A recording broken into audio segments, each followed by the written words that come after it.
Rules-based versus principle-based accounting. Background. Many scandals have occurred in companies based in the United States originating from employment accounting practices. Companies have often taken advantage of capricious regulations to cunningly configure business transactions, producing favorable and untruthful accounting reports. The main reasons are to evade taxation and impress financiers to access credit.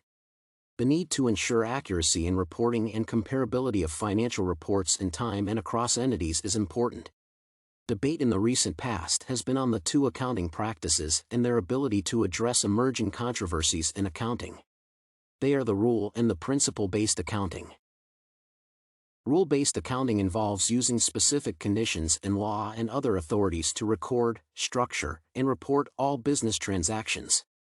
The full details of how the accounting procedure should be conducted are fully explained. Principle-based accounting, on the other hand, is generally an overriding conceptual framework on which accountants base their decisions during practice. Principles are guidelines to be followed in accounting. An example is the matching principle. The principle states that all revenues should be matched with the expenses incurred to earn them. This prevents a case where a company records revenue in one period and related expenses in a later period, as this inflates the revenues in the earlier period. Principles are broad guidelines that have been viewed as applying to numerous situations. They avoid loopholes associated with exact requirements. This has avoided several cases where the contents of transactions are altered to fit certain intentions under the pretext that the laid-down rules have been followed. An example is in the accounting for leases. A study by the Financial Accounting Standards Board carried out in 1981 showed that managers purposely structured leases as operating leases to avoid some tax liabilities. This was presented by the use of specific rules that could be cleverly interpreted by accountants. Rules-based accounting does not allow accountants to professionally judge transactions, they simply adhere to detailed rules. Principle-based accounting, on the other hand, gives some leeway for accountants faced with a transaction to establish the best possible way of posting in the books of accounts. The use of principles instead of rules presents some fundamental weaknesses in accounting. The freedom to subjectively interpret and treat transactions can lead to a range of views on a single transaction. The principle of prudence states that revenues should be recorded only when certain provisions for expenses should be made when the expense is probable. In this case, interpretation can be varied. Revenue considered being certain may fail to materialize, while expenses considered probable may not be incurred. This can present significant inaccuracies in accounting practice. It is indeed an avenue for crafty accountants to exploit. International Accounting Standards. The International Accounting Standards, IAS, incorporates sets of rules developed by the International Accounting Standards Board in a bid to harmonize accounting practices internationally.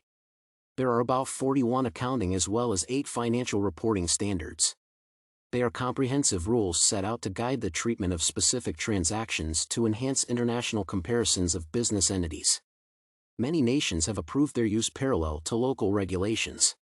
In the U.S., generally acceptable accounting principles, GAAP, are in use for local companies. They are a set of guidelines covering areas of accounting such as classification of items in the balance sheet and measurements of outstanding shares. Enron and WorldCom scandals. Some serious scandals have occurred in the past in the U.S. and fingers pointed to the general principles. In the year 2002, Enron and WorldCom were exposed as businesses run by fraudsters. They had exploited the loopholes in the United States' generally acceptable accounting principles to fraudulently gain wealth. The companies were small in the mid-1980s. The directors of the two companies desired to boost the share values. They only had to exploit loopholes in the GAAP and develop financial reports that depicted the good health of the companies.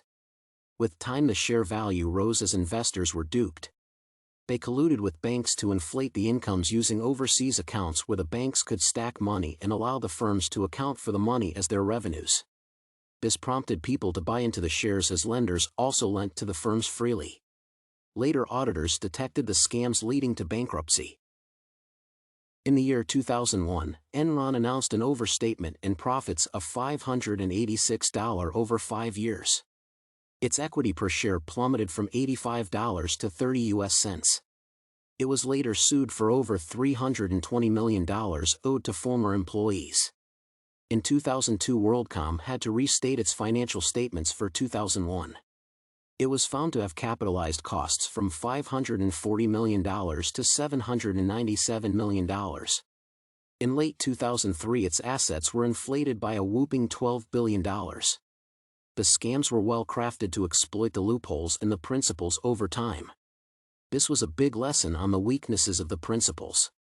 It dawned on the authorities that the clearly set out rules could be more effective in preventing such scams.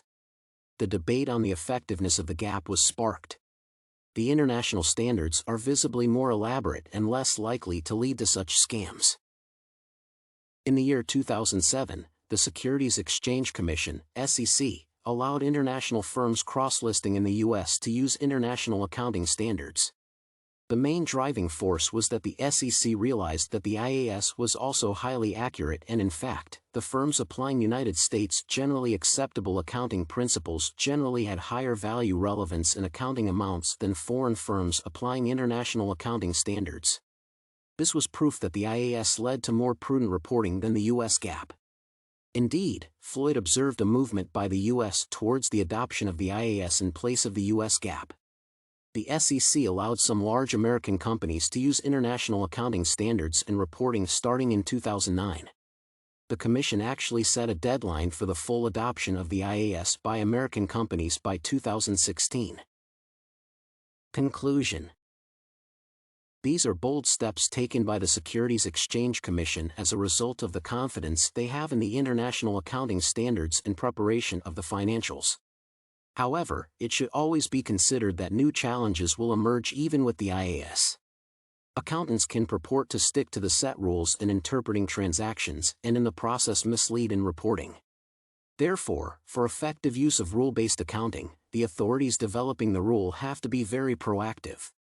This will minimize cases where accountants are faced with unclear circumstances, hence improving the truthfulness and fairness of financial reports.